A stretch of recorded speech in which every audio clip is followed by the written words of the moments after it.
Hey guys, Jake with 80/20 Media here, bringing you another common problems video today on GM's 4.3 Vortec.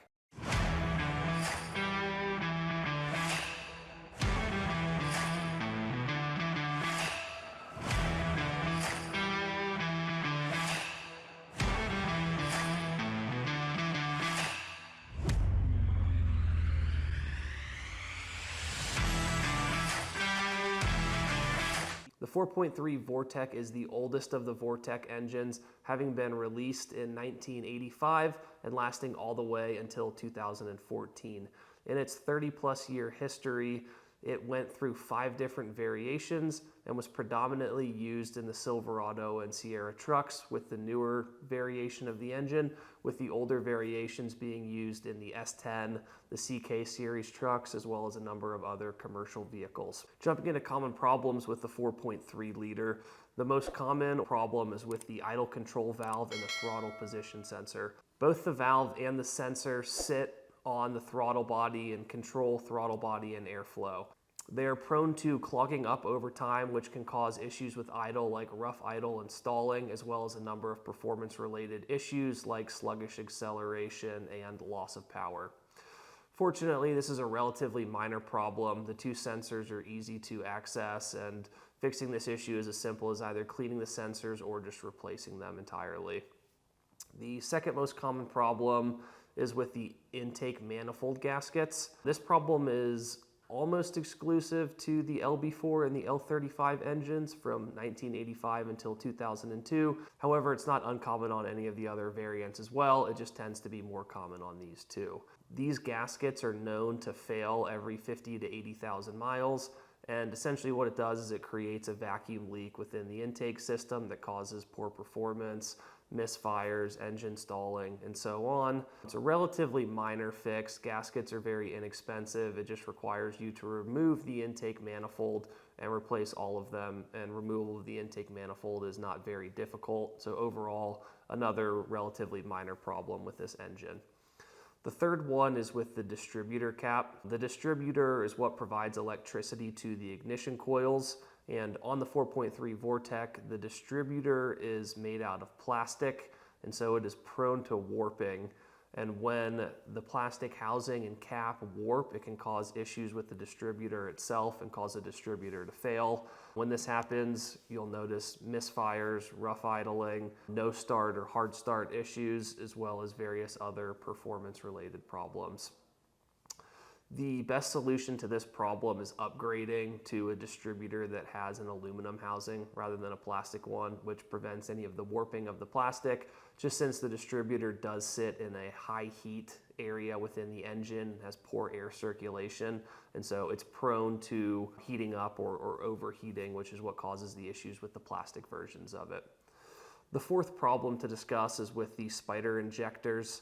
This is specific to the L35 and the LF6 engines from the mid-90s until the early 2000s. These engines use a spider injection system, and the spider injectors are known to leak at both the pressure regulator and the supply and return lines due to a design flaw. Overall, again, not a major issue, just requires replacement of the injectors themselves. The fifth problem is somewhat less common, but there has been enough mentions of it online for us to discuss it here as well, and that is engine knock with the L35 and LF6 variants as well. Piston wear typically tends to be the cause of engine knock. I know piston wear sounds like a significant problem. However, I will caveat that this isn't that common of a problem. And so not something that I would worry about, especially on a stock vehicle that's been properly maintained, but just a heads up that a number of these engines have experienced engine knock, and the problem tends to be with the pistons themselves. And then the last problem on the list is with the newer LU3 engines, which is the variation that was used from 2003 until 2014. And the issue is with excessive oil consumption. And that tends to be associated with engines that have active fuel management on them. And so it's not all the LU3s, but only the ones that do have AFM enabled. This tends to be an issue with all of the Vortec and even Ecotec 3 engines that have active fuel management. So the best solution to this problem is putting an AFM disabler in your truck or in your vehicle that essentially turns off the AFM system for good and prevents your truck from going into V4 mode, essentially. So that covers it for our problems with the 4.3 Vortec. The engine itself is very strong, and when I say the engine itself, I'm talking about the block and the internals. However, this engine does tend to have a number of problems with various different engine systems like the distributor, the injectors, the water pump, the ignition control modules have a number of issues. And so outside of the engine itself, there are a few kind of noteworthy problems to be aware of. However, with that being said, from an overall kind of reliability and engine longevity perspective, there isn't any concerns with this engine that mean that it shouldn't be able to make it to 250 or 300,000 miles on the stock block and stock internal components. So long as you keep up with proper maintenance and you replace all the various other systems as they fail, which will happen if you're taking this thing beyond the 200,000 mile mark, at that point, this just becomes common kind of maintenance items and common wear and tear replacements that need to be taken care of. But overall, reliable engine, and one that certainly has garnered a reputation for reliability. So that wraps it up with our video on common problems with the 4.3 Vortec. If you liked this video, we'd appreciate it if you clicked that like button and subscribe to the channel.